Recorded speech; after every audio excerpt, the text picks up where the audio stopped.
Okay guys, we're going to look at completing that edge transition, maneuvering a basket safely and efficiently over the edge for the purpose of a high-angle rescue with a patient inside a rescue litter, rescue basket.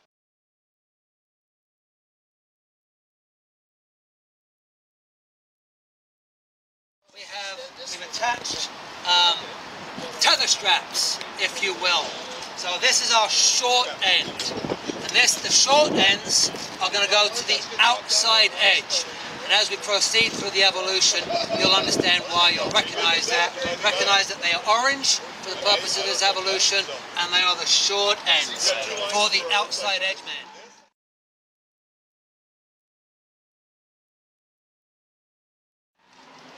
When we come to the inside edge man, the inside edge man has a much longer strap, and these are going to allow him to reach further because they won't be over the edge, and they are red. Okay? What you'll notice on these straps is there are knots. What we have without those knots and with the gloves on, we have a tendency to wrap our hand. You do not want to wrap the hand. With these knots, you'll feel like you get a good grip. You do. Your hand's not going to slide, and if it does, it's going to stop at that knot. Okay? So we tie a little overhand safety knot into our tether strap, and that gives us a much secure hold of the patient without wrapping our hand.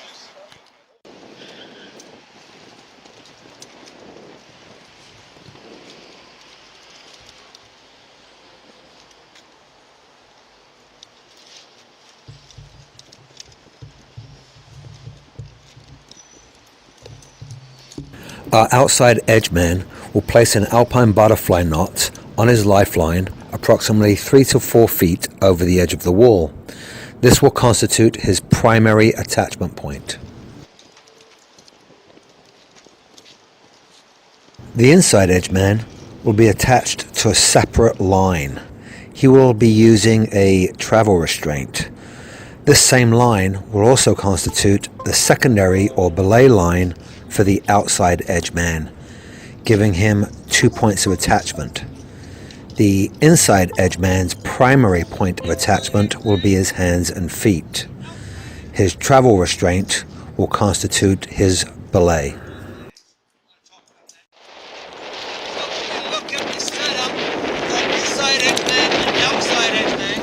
When we look at Eric, Eric is set up to be our outside edge man. He has a primary with a positioning device. This can be a Prusix, it can be a camming device, it can be an ID, it really doesn't matter. That is backed up into his main in case the Prusix slips. In addition to that, because he is the outside edge man, he must have a belay. His belay goes into his sternum, his secondary point of attachment, so that in the event of a mainline failure, he is still on his belay.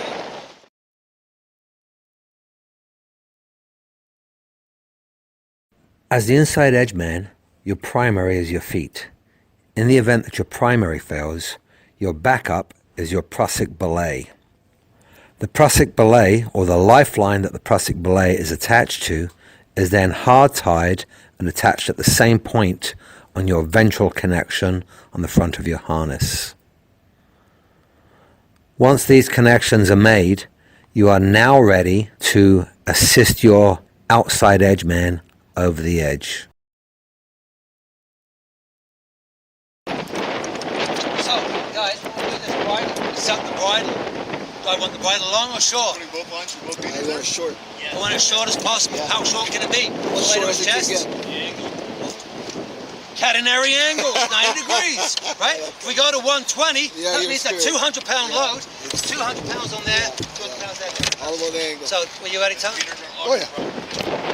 Okay, so this is the bridle that manages our rescue basket. When we look at the bridle, we want the bridle as close as we can to the patient, remembering our catenary angles. Remember, if this is all the way to the chest and we're looking at an angle here of 120, patient weighs 200 pounds, that means we have 200 pounds there, there, there, and there on all the points. This is tubular steel. You can bend this stuff over your knee, so you don't want 200 pounds there. From there we have our main. Our main line is orange, going into our friction device. In this case it's an MPD. Our belay is our blue line. Our blue line has a pigtail into the patient's rescue harness, so that should the basket fail, we have our secondary point of attachment. First, second, into the patient's rescue harness. That's in an inline 8, okay?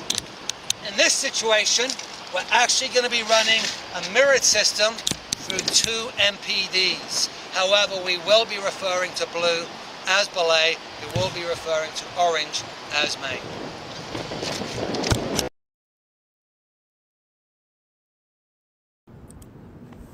Once the edgeman has both his main and belay attached, he will lower himself gently down the side of the wall with assistance from his inside edgeman, who will manage his lines, ensuring that they clear any obstructions and maintain firm contact with the edge protection.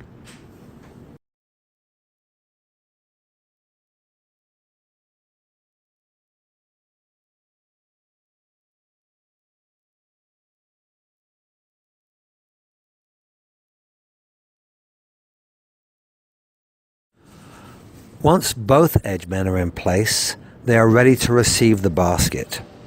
The outside edgemen will maintain control of the basket edge that is closest to them, being the outside edge, while the inside edgemen, utilizing their tethers, will maintain control of the inside edge of the basket. The objective being to keep the basket as horizontal as possible.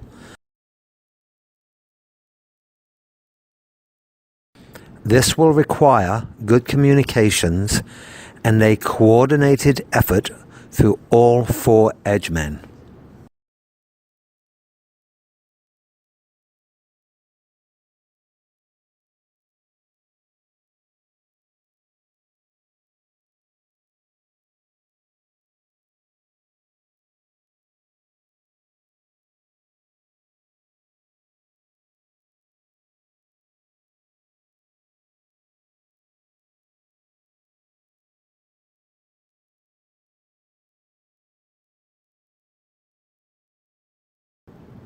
With the basket now securely in place, the inside edgemen will assist the outside edgemen back to the top of the roof.